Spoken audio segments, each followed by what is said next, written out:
ازيكم عاملين ايه؟ يا رب تكونوا بخير. جبت لكم النهارده وصفة للحمة او للشوي عامة، لأي حاجة تنفع. يعني فوق الوصف، انت لو عملتها هتبقى رهيبة، يعني مش هتبطل ان انت تعمل الوصفة دي ابدا تاني. يعني تخلي الحاجة طعمها رهيب جدا. وبعد كده بقى نحط اللحمة او الفراخ في حلة كبيرة، وبعد كده ننزل في الخلاط او الكبة او اي حاجة عندكم يعني، بطمطومة وبصلتين، قرن فلفل، وكام فص توم.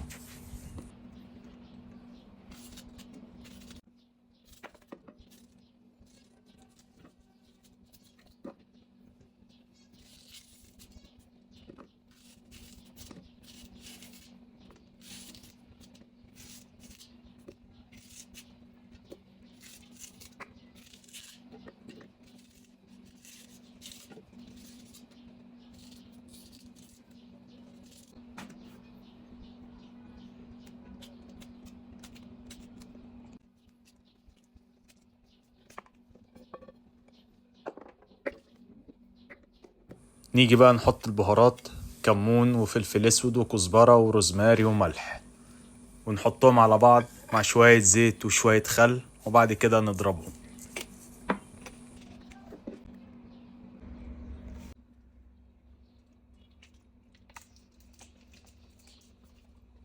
بعد كده بقى اعمل مساج للحمة او للفراخ، دلكها على قد ما تقدر لحد خلطة تدخل جوه الأنسجة، وبعد كده بقى تسيبها ساعتين ونيجي بقى نشويها.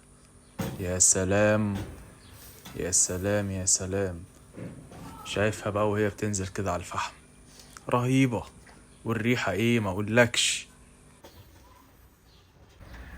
نقفل بقى كده عليها عشان نسيبها كده تستوي، ونستمتع بقى بالريحة والأكل. آه.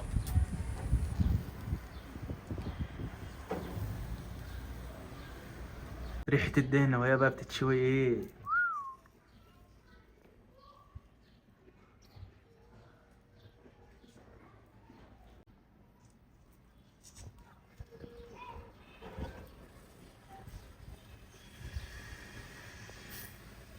يا جماله يا جماله يا جماله يا جماله.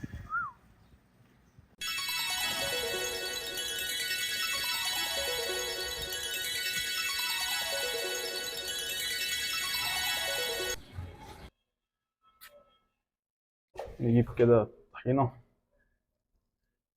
نحطها فيها.